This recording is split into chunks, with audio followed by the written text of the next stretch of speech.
warahmatullahi wabarakatuh. Halo teman-teman semua, apa kabarnya nih? Semoga selalu dalam keadaan sehat selalu ya.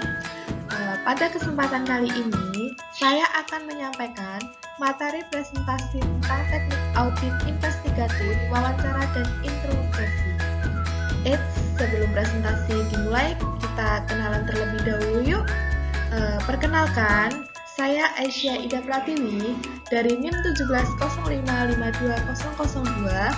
Saya mahasiswi S1 Akuntansi Universitas Unisdam Tikuban Semarang.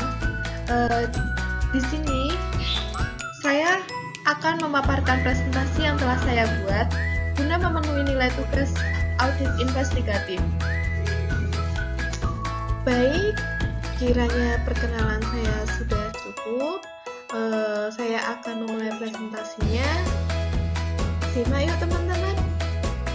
Yang pertama ada pengertian wawancara. Wawancara merupakan sesuatu yang sering dilakukan oleh auditor dalam menjalankan tugas audit dan merupakan salah satu teknik dalam pengumpulan keterangan, memahami objek pemeriksaan, menguji keterangan yang telah didapatkan sebelumnya, melengkapi keterangan yang lain, dan tujuan-tujuan lain dari wawancara tersebut. Nah, secara umum, setiap auditor itu harus menguasai teknik wawancara. Namun demikian, masing-masing orang kan memiliki sifat, gaya, dan karakter pribadi yang berbeda-beda, baik auditor itu sendiri maupun pihak yang diwawancarai. Hal ini akan mempengaruhi teknik dan metode wawancara yang dilakukan. Dalam hal waktu wawancara, dapat dilakukan di awal atau pada saat audit berlangsung. Pada akhir audit sangat tergantung pada kondisi dan situasi audit serta dilakukannya wawancara. Demikian halnya dengan tempat pelaksanaan wawancara. Auditor akan menentukan tempat dilakukannya wawancara dengan mempertimbangkan beberapa hal yang berkaitan dengan materi wawancara dan kondisi di lapangan.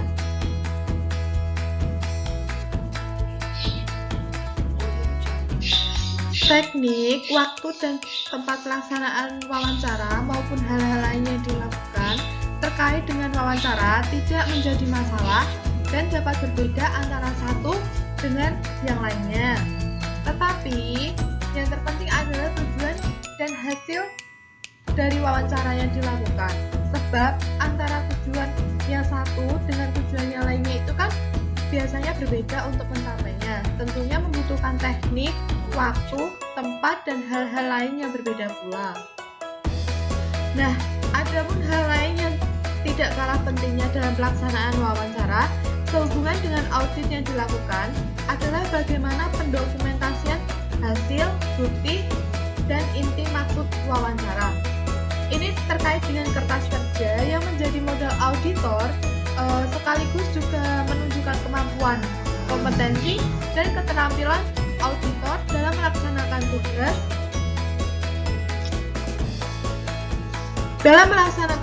audit. Dokumentasi wawancara dapat berupa tulisan, media elektronik, atau media lain yang digunakan dalam kaitan dengan pembuktian bahwa wawancara itu benar-benar dilakukan untuk memperoleh informasi yang diinginkan dan tanpa adanya kesan yang mengada-ngada atau melakukan penekanan yang mengakibatkan informasi itu tidak sesuai dengan apa adanya. Lalu terkait dengan interogasi, nah selanjutnya itu ada ciri-ciri wawancara. Yang pertama, wawancara itu bersifat netral dan tidak menuduh. Maksudnya, dengan cara yang tidak bersifat menuduh, investigator itu dapat mengembangkan hubungan yang menimbulkan rasa percaya dan hormat dengan orang yang diwawancarainya. Lalu yang kedua itu bertujuan untuk mengumpulkan informasi. Maksudnya, itu selama melakukan wawancara, investigator harus mengumpulkan informasi yang penting bagi investigasinya dan informasi yang mengenai pelaku dari orang yang diwawancarainya. Misalnya, apa hubungan antara orang yang diwawancarai dengan orang tertentu yang dicurigai merupakan otak dari perbuatan tindak pidana yang diperiksa.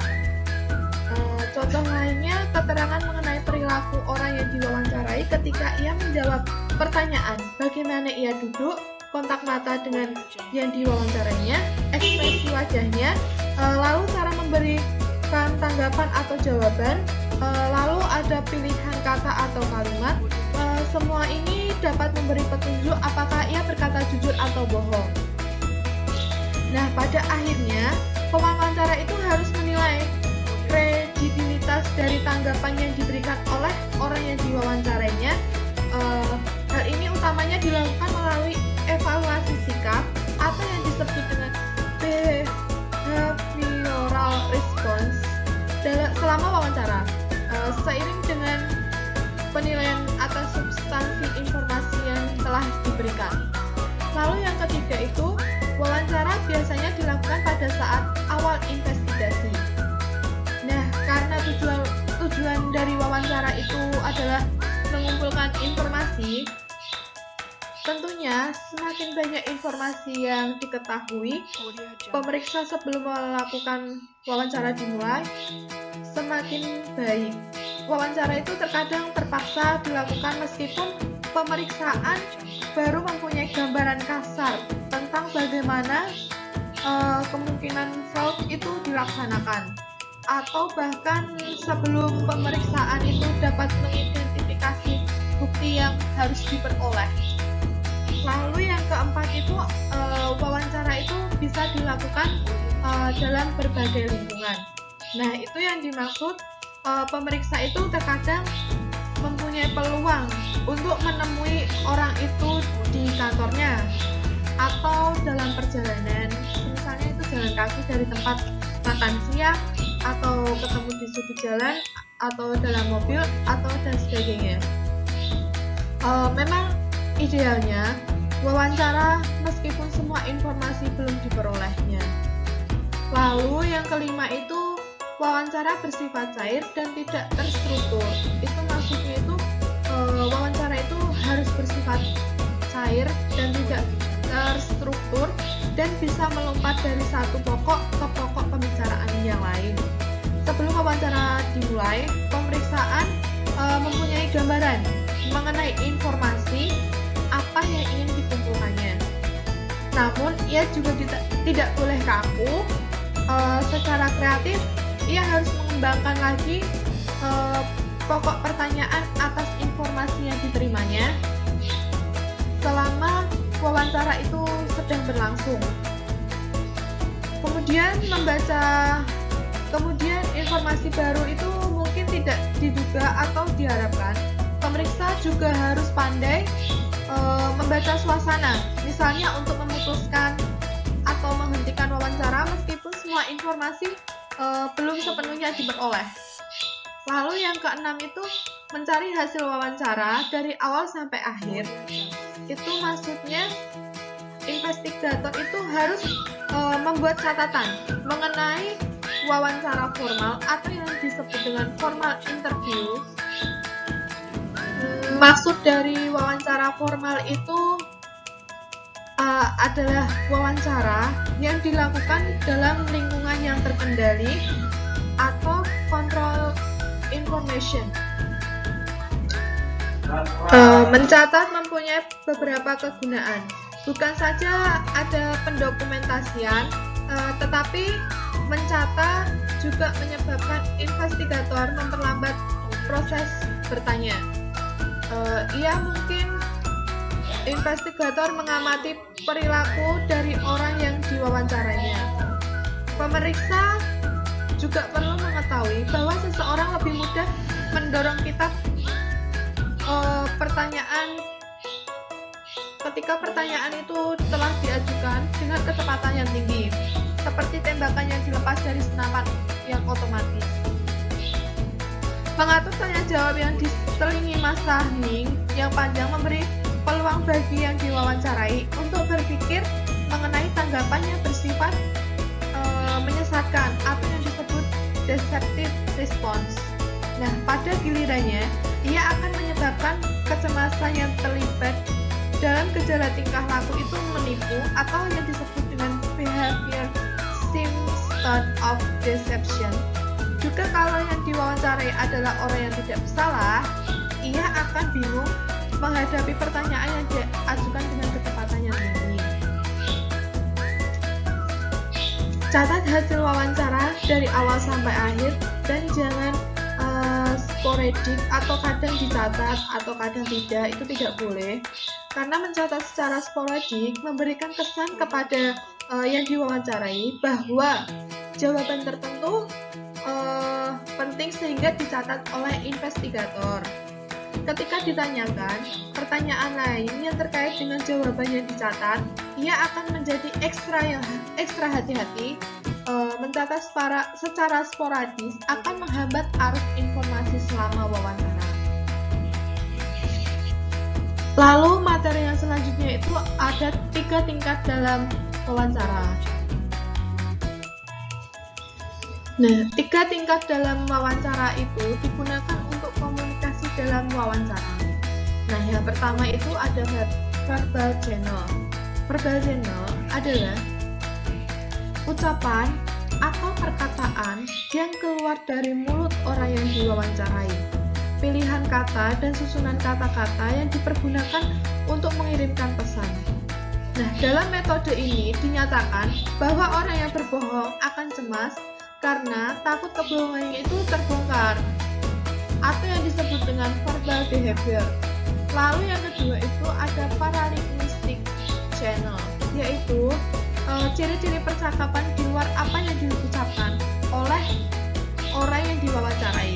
Maksudnya adalah ucapan yang makna sesungguhnya berbeda dari apa yang keluar dari mulutnya, atau yang disebut dengan paralinguistic behavior. Lalu yang ketiga itu ada non-verbal channel, yaitu sikap tubuh, gerak tangan, dan mimik wajah orang yang diwawancarai. Jadi, setiap ucapan selalu diperkuat dan dimodifikasi dengan gerak tubuh atau bahasa tubuhnya, atau yang disebut non-verbal behavior. Nah, ketiga saluran tersebut itu semuanya itu digunakan untuk mengetahui adanya kebohongan. Untuk keberhasilan dalam wawancara, persiapan yang harus dilakukan oleh auditor investigatif adalah yang pertama, audit investigatif harus mempelajari berkas atau permasalahan dan dokumentasi untuk memastikan adanya informasi penting yang diperoleh. Lalu yang kedua, itu harus menetapkan tujuan informasi yang akan digali dalam wawancara. Yang ketiga, mempelajari informasi apa saja yang diperoleh dari calon responden yang akan diwawancarainya. Lalu yang keempat, mempersiapkan catatan yang berisi poin-poin yang akan ditanyakan agar informasi yang digali tidak terlewatkan. Lalu yang kelima, mempersiapkan tempat untuk wawancara. Adapun pihak-pihak yang akan diwawancarai dalam audit investigatif, yaitu yang pertama ada saksi pihak ketiga yang netral atau neutral third party witness. Lalu yang kedua ada saksi yang dapat membenarkan atau yang disebut corroborative witness. Lalu yang ketiga, pihak yang diduga ikut terlibat atau yang disebut co-conspirator. Lalu yang keempat, ada pihak yang diduga melakukan penyimpangan atau yang disebut dengan subjek atau target. Nah, untuk memperoleh hasil wawancara yang memadai, maka wawancara itu harusnya dilakukan oleh auditor investigatif yang mempunyai karakteristik berikut ini. Yang pertama, orang yang mudah bergaul, berbakat dalam berinteraksi. Yang kedua, ingin membuat orang lain itu berbagi informasi. Lalu yang ketiga, pewawancara tidak akan menginteraksi responden dengan pertanyaan yang tidak penting. Lalu yang keempat, dapat menyusun pertanyaan yang spesifik yang bisa membuat responden secara sukarela untuk memberikan sebuah informasi. Lalu yang kelima, menunjukkan keseriusan dan perhatian atas jawaban yang diberikan responden. Lalu yang keenam, cara mengajukan pertanyaan tidak dengan sikap yang menyalahkan. Lalu yang ketujuh, pewawancara harus tepat waktu, berpakaian rapi, dan dan bersifat fair dalam berinteraksi dengan responden. Lalu ada teknik dasar dari wawancara. Ada beberapa teknik dasar yang harus diketahui ketika akan melakukan wawancara, yaitu kematangan pribadi berupa sikap mental, kemampuan, pengetahuan yang dimiliki, penampilan fisik, dan sebagainya. Lalu ada gaya dan karakter, itu berupa informasi suara, tatapan mata, ekspresi wajah, kemampuan memahami situasi dan kondisi, dan sebagainya. Lalu yang ketiga ada koordinasi dan kerjasama, itu berupa teknik improvisasi, fleksibilitas atau tidak kaku, pengalaman berinteraksi, dan sebagainya. Adapun hal-hal yang dilakukan dalam wawancara, hal-hal itu dikelompokkan menjadi 4 bagian yang utama. Yang pertama itu ada persiapan. Sebelum melakukan wawancara, apakah akan dilakukan di awal penugasan atau pada saat sedang berlangsungnya audit maupun pada akhir audit, hendaknya dilakukan persiapan-persiapan baik secara matang ataupun hanya secara insidial saja. Beberapa hal yang harus disiapkan dalam hal persiapan, yaitu yang pertama itu ada pemahaman akan tujuan dilakukannya wawancara. Lalu yang kedua, penguasaan terhadap materi yang akan ditanyakan. Lalu yang ketiga, alat dan bahan penunjang pelaksanaan wawancara. Lalu dalam hal yang kedua itu ada pelaksanaan. Nah, dalam pelaksanaan wawancara itu sedapat mungkin menguasai teknik, prosedur, dan situasi atau kondisi. Tidak menutup kemungkinan bahwa wawancara itu dilakukan tanpa prosedur yang baku ataupun hal-hal yang tidak dipikirkan sebelumnya. Adapun hal-hal yang harus diperhatikan dalam hal tersebut, yaitu yang pertama itu harus fokus pada materi wawancara. Meskipun sesekali mengalihkan ataupun menyegarkan kembali, sehingga pihak yang diwawancara itu tidak merasa tertekan atau terpaksa untuk memberikan informasi ataupun tidak memberikan informasi. Lalu yang kedua itu kesiapan untuk membuat pertanyaan yang runtut dan tepat berkaitan dengan materi atau respon terhadap jawaban pihak yang diwawancarai. Nah, di sini itu loh pentingnya improvisasi dan kemampuan mendengarkan yang baik itu dibutuhkan. Meskipun kendali wawancara itu tetap pada auditor. Lalu yang ketiga itu bersikap tidak emosional dan tetap tenang terhadap apapun jawaban yang telah didapatkan, dan senantiasa untuk selalu menunjukkan sikap yang sangat memahami apa yang dimaksudkan oleh pihak yang diwawancarai, tanpa bermaksud untuk membenarkan ataupun menyalahkan.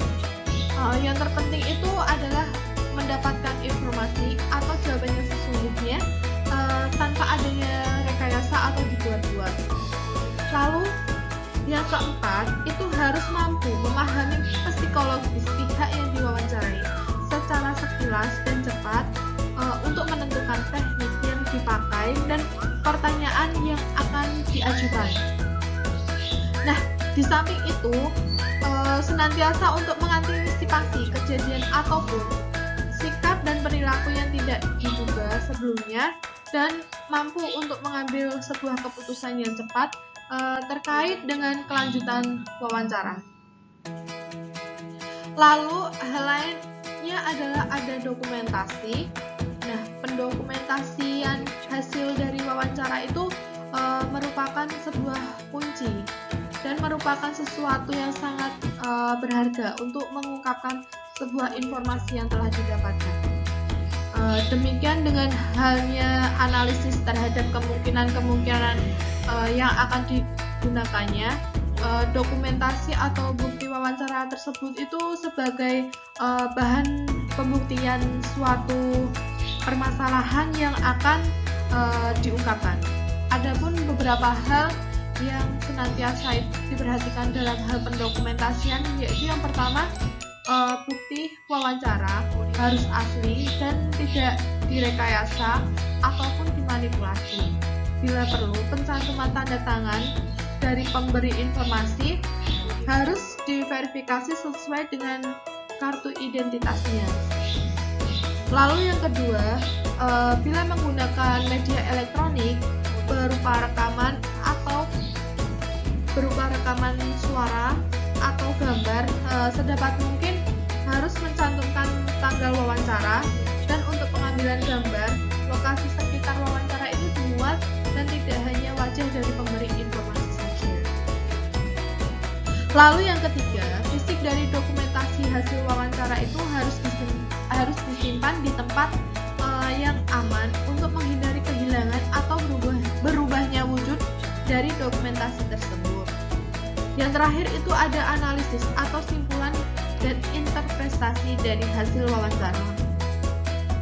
Nah, dalam hal tersebut, dalam menganalisis ini guna untuk menarik kesimpulan ataupun menginterpretasi hasil dari wawancara itu harus teliti, objektif, lengkap, serta akurat sehingga dapat digunakan sebagai bahan informasi atau pembuktian terhadap masalah yang ditanyakan. Lalu yang selanjutnya itu materi yang selanjutnya itu manfaat melakukan wawancara sebelum interogasi. Investigator itu seringkali melakukan interogasi meskipun ia tidak mempunyai bukti atau petunjuk untuk menuduh seseorang. Dan keputusan untuk menginterogasi orang itu didorong oleh keinginan untuk mencari bukti. Umumnya, interogasi semacam ini itu dilakukan sekedar karena investigator itu mempunyai persepsi bahwa orang itu mempunyai perilaku yang aneh.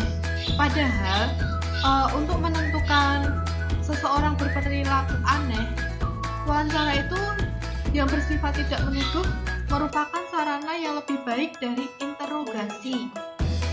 Selain nilai behavioral information dari suatu wawancara, juga ada investigative information. Investigative information itu sangat diperlukan ketika wawancara akan ditingkatkan menjadi interogasi. Namun, investigator sering tergoda untuk mengambil jalan pintas, mengabaikan wawancara, dan langsung melakukan interogasi. Pendekatan ini sangat tidak disarankan karena yang pertama, sifat tidak menuduh. Sifat tidak menuduh dalam wawancara itu memungkinkan investigator itu membangun hubungan saling mempercayai dan menghormati yang mungkin dibangun dalam suasana dan sifat menuduh yang melekat pada interogasi. Lalu yang kedua itu ada keuntungan bagi psikologis bagi investor.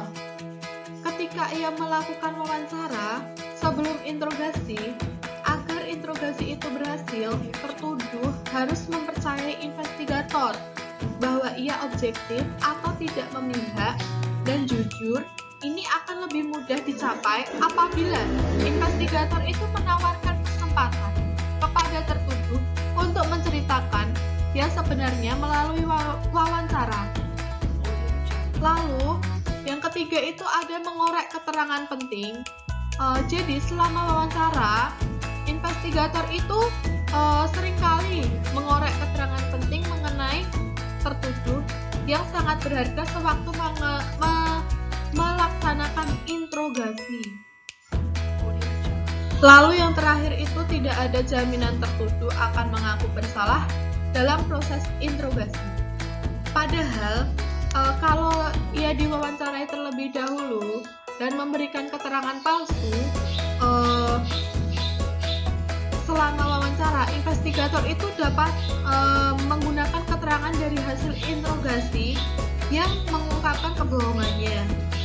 Hal ini membawanya lebih dekat ke arah putusan pengadilan yang menyatakan ia itu bersalah.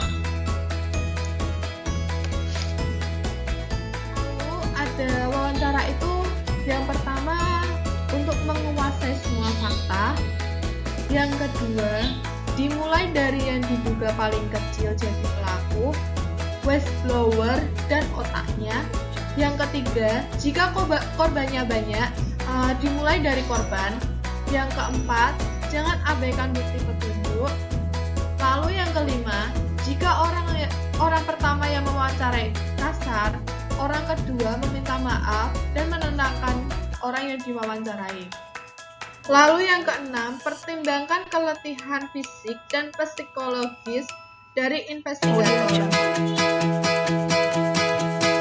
Lalu yang ketujuh, catat detail tanpa memperketat aturan. Yang kedelapan, berikan kesempatan kepada orang yang diwawancarai memberikan detail dari caranya. Lalu yang kesembilan, tanyakan apa yang menurut dia terjadi, siapa pelakunya, dan mengapa hal itu bisa terjadi. Yang ke-10, wawancara normal dan interogasi dilakukan dalam suasana yang menjamin privasi. Lalu yang ke-11, lembaga mempunyai kebijakan mengenai tempat pewawancaran. Lalu yang ke-12, wawancara di tempat umum yang terbuka bertentangan dengan asas privasi. Lalu selanjutnya itu ada manfaat melakukan wawancara sebelum interogasi.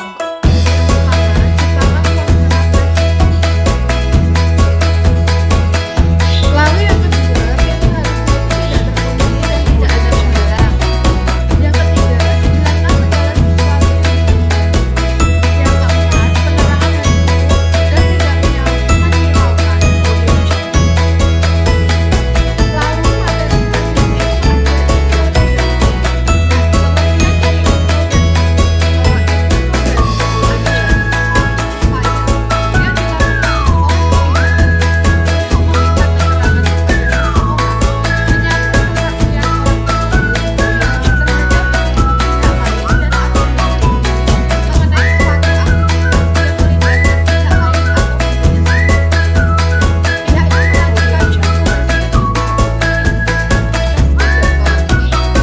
Nah, sebelum melakukan interogasi, investigator itu sudah harus mengetahui secara mendalam semua investigatif informasi yang relevan tentang suatu kejahatan tersebut, termasuk informasi dari saksi-saksi, informasi mengenai bagaimana kejahatan tersangkanya terungkap, lalu mengenai latar belakang mengenai tersangkanya yang akan diinterogasi. Nah, dalam melakukan interogasi, ada berbagai macam trik dan metode yang diterapkan oleh si investigator, mulai dari penampilan dan sikap yang kadang lebih mirip dari algoritma ketika melakukan hukum. Lalu ada yang sikapnya sangat, kemudian ada trik yang menjebak, lalu menggiring opini, menyudutkan yang diinterogasi, ada yang memaksa, lalu ada yang menyiksa, sampai cuci otak. Itu adalah istilah yang digunakan untuk mengakui sesuatu yang tak ada menjadi fakta. Sehingga tujuan interogasi itu bergeser dari ingin mencipta kebenaran menjadi sesuai dengan pesanan. Lalu tujuan interogasi itu adalah mencari kebenaran. Interogasi ini bisa berakhir dengan bebas tersangka dan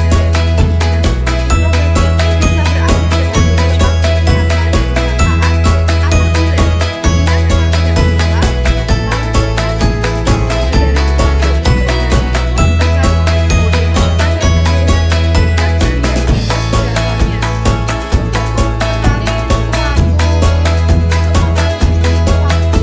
suatu interogasi itu tergantung pada pertanyaan yang tepat dan cerdas itu serta menentukan dinamika yang dapat diperhatikan. Interogasi itu hanya dilakukan sesudah investigator mempunyai keyakinan yang memadai, sehingga mengenai salahnya seseorang itu investigator harus mempunyai alasan untuk percaya bahwa seseorang itu telah berbohong. Nah, interogasi sendiri juga sering berakhir dengan pengakuan bersalah dari pelaku. Keberhasilan interogasi ini diwujudkan dalam pengakuan bersalah, melainkan dalam mengetahui siapa yang sebenarnya bersalah. Nah, materi yang selanjutnya itu ada ciri-ciri dari interogasi. Berbeda dari ciri-ciri dari wawancara, ciri-ciri interogasi yang pertama itu bersifat menuduh. Itu maksudnya adalah seseorang yang mengaku bersalah tidak akan memberi keterangan yang bertentangan dengan kepentingan pribadinya secara sukarela, kecuali apabila ia yakin bahwa investigator itu juga mempunyai keyakinan tentang kesalahannya. Interogasi itu dilakukan dengan persuasi yang aktif atau yang disebut an interrogation involves active persuasion. Interogasi itu dilakukan karena investigator percaya bahwa dalam wawancara sebelumnya atau yang bersifat non-accusatory, orang itu telah berbohong. Lalu yang kedua itu interogasi itu bertujuan untuk mengetahui yang sebenarnya terjadi. Lalu siapa yang melakukan dan berapa nilai fraudnya. Nah, itu yang dimaksud itu tujuan interogasi itu adalah mengakui yang sebenarnya. Artinya, apa yang sebenarnya terjadi, siapa yang sebenarnya melakukan, berapa jumlah atau nilai fraud sebenarnya, dan seterusnya. The purpose of an interrogation is to learn the truth. Ada persepsi bahwa tujuan interogasi itu adalah mendapatkan pengakuan bersalah atau confession. Ini keliru. Interogasi itu juga sering berakhir dengan pengakuan bersalah oleh pelaku. Pada contoh ini, keberhasilan interogasi itu bukan diwujudkan dalam pengakuan bersalah, melainkan dalam mengetahui siapa yang sebenarnya bersalah. Lalu ciri-ciri interogasi yang ketiga itu ada taktik membuat pernyataan bukan pertanyaan. Itu maksudnya kalau interogasi itu dilakukan dengan cara bertanya dan bertanya terus, itu sangat tidak mungkin investigator akan mendapatkan keterangan yang berisi tentang kebenaran. Nah, untuk membujuknya itu menceritakan kebenaran, investigator itu menggunakan taktik atau membuat pertanyaan dan bukan mengajukan pertanyaan. Taktik ini akan mendominasi seluruh interogasi. Sebelum seseorang mengaku bersalah, pertama ia harus bersedia mendengar pertanyaan-pertanyaan yang akan dibuat oleh investigator. Lalu yang keempat, dilakukan di lingkungan terkontrol, bukan di tempat yang sembarangan. Maksudnya adalah taktik persuasi yang digunakan memerlukan lingkungan yang ada privasi, tidak terganggu orang yang lalu lalang dan bebas dari halangan lain seperti suara berisik tempat umum. Lalu yang kelima itu hanya dilakukan pada saat investigator mempunyai keyakinan memadai mengenai kesalahan seseorang. Itu maksudnya investigator itu harus mempunyai alasan untuk percaya bahwa seseorang itu telah berbohong. Alasan ini mungkin berupa perilakunya selama wawancara. Keterangan yang berubah-ubah itu sebagai tanggapan atas pertanyaan yang sama, adanya petunjuk bahwa ia itu berbohong. Nah, interogasi ini tidak boleh digunakan sebagai alat untuk cara utama untuk menilai jujur tidaknya seseorang. Penilaian ini seharusnya dapat dicapai dalam wawancara yang bersifat tidak menuduh. Investigator juga tidak boleh membuat catatan sampai sesudah tertuduh menceritakan yang sebenarnya dan komit untuk tidak bersingut dari posisi itu. Karena membuat catatan terlalu dini itu akan mengingat tertuduh bahwa keterangannya itu akan merugikan dirinya. Bahkan para pakar pun menyarankan bahwa bukan saja catatan yang dibuat sesudah tertuduh sepenuhnya mengakui apa yang sebenarnya terjadi, pengakuan itu juga harus disaksikan investigator yang lain. Barulah setelah ada pengakuan yang disaksikan investigator investigator yang lain, investigator mendokumentasikan pengakuan tersebut dan segala perincian dan pengakuannya. Lalu yang selanjutnya ada tujuan dari interogasi. Nah, tujuan interogasi ini adalah untuk mencari kebenaran. Interogasi juga berakhir dengan dilepasnya tersangka dari sangkaan apabila memang ia memang tidak bersalah. Nah, materi yang selanjutnya ada langkah-langkah saat interogasi. Yang pertama, ada direct positive confrontation. Nah, maksudnya itu adalah pada saat awal interogasi, tersangka mengamati investigator secara seksama. Ia menilai apakah investigator itu yakin bahwa ia bersalah tanpa keraguan sedikit pun. Investigator menambahkan sangkaannya secara langsung atau yang disebut dengan direct, dan mengkonfrontasinya tersangka secara tegas atau yang disebut dengan positive confrontation. Lalu langkah yang kedua itu ada interrogation them. Itu tersangka yang bersalah sudah membuat atau mencari pembenaran sebelum atau ketika ia melakukan kejahatan. Pertanyaan investigator yang berisi tema tertentu atau yang disebut dengan interrogation them itu langsung ditangkap tersangka yang bersalah. Tema-tema itu bisa berupa keadaan keuangan terdesak, manusia lain, atau keadaan sebagai kambing hitam saja. Lalu yang ketiga adalah handling denials. Bagi investigator itu tidak mudah mendapatkan pengakuan dari tersangka. Tersangka yang bersalah dan tidak bersalah itu akan memberikan penyangkalan atau yang disebut dengan denials. Lalu yang keempat itu ada overcoming objection. Dalam langkah overcoming objection ini, investigator itu berupaya mengatasi benteng pertahanan kedua dari si tersangka. Benteng pertahanan pertamanya adalah penyangkalan atau yang disebut dengan denials. Lalu benteng pertahanan keduanya adalah keberatan atau yang disebut dengan objection. Tersangka yang melihat kesia-siaan dalam upayanya menyangkal akan mengubah taktiknya dengan mengajukan keberatan. Lalu yang kelima itu ada keeping the suspect attention. Nah, dalam langkah keeping the suspect attention ini, tersangka itu sudah kehilangan percaya diri untuk terus menemukan ketidakbersalahannya. Ia sudah sampai di suatu titik di mana membiarkan investigator itu berbicara apapun, ia berdiam diri dan investigator menjadi pembicara yang tunggal. Lalu yang selanjutnya itu ada handling the suspect passive mood.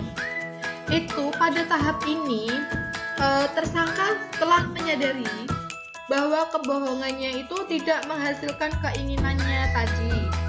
Ia menunjukkan sifat kalah, kepala tertunduk, bahu menurun, kaki yang lemas, lalu mata yang berkaca-kaca. Mentalnya itu berada pada titik yang terendah. Perubahan inilah yang mengisyaratkan adanya pergolakan di dalam batin tersangka untuk menceritakan kebenarannya. Lalu yang ketujuh itu ada presenting the alternative question. Itu merupakan puncak dari pengembangan tema interogasi. Investigator itu mempersempit temanya ke unsur utamanya dan memasuki pertanyaan alternatif. Ketika memilih sesuatu alternatif, tersangka sesungguhnya itu telah mengakui bersalah. Lalu yang kedelapan itu ada bring the suspect into the confrontation. Dalam langkah tersebut, tersangka diarahkan untuk menceritakan perincian dari perbuatannya yang pada akhirnya akan dirumuskan menjadi pengakuan yang bisa diterima sebagai bukti hukum. Lalu yang terakhir itu ada the written confrontation. Pada puncaknya, tersangka memberikan pengakuan secara tertulis. Nah, dari penjabaran yang saya telah sampaikan tadi, saya telah membuat kesimpulan bahwa wawancara dan interogasi itu sering digunakan sebagai sinonim. Hal ini umumnya karena ketidaktahuan. Ada juga penyidik yang mengerti, maka kedua istilah tetapi sengaja menggunakannya secara keliru. Misalnya, untuk memberi kesan kepada majelis hakim bahwa tidak menggunakan kekerasan, maka ia menggunakan istilah wawancara, padahal istilah interogasi itu lebih tepat menggambarkan tindak pemeriksaan atau investigasinya. Tujuan wawancara adalah mengumpulkan keterangan, memahami objek pemeriksaan, menguji keterangan yang telah didapatkan sebelumnya, terus melengkapi keterangan dan yang lain, sedangkan interogasi adalah mencari keterangan. Baik, sebelum saya akhiri presentasi saya kali ini, izinkan saya memberikan sebuah nasihat atau sebuah pesan singkat saya kepada teman-teman bahwa semua orang yang berhasil di dunia ini adalah orang-orang yang percaya dengan kekuatan impian mereka. Tidak sekedar percaya, tapi mereka juga merencanakan bagaimana untuk mencapai impian tersebut. Kemudian mau mendorong diri mereka untuk mau take action, menjalankan semua rencananya untuk menjemput impian yang mereka impikan. Jadi, yakinlah, setinggi apapun impian Anda, setinggi apapun mimpi Anda, jika Anda memiliki rencana atau keinginan yang kuat, mau take action semua impian, semua mimpi, pasti akan terwujudkan. Lagi jalan sambil ketawa, nggak taunya ditumpuk batu. Terima kasih atas perhatiannya. Semoga kalian sukses selalu. Amin. Kita sukses bareng-bareng ya teman-teman. Terima kasih atas perhatiannya. Saya izin undur diri. Wassalamualaikum warahmatullahi wabarakatuh. Terima kasih. Audio Jungle.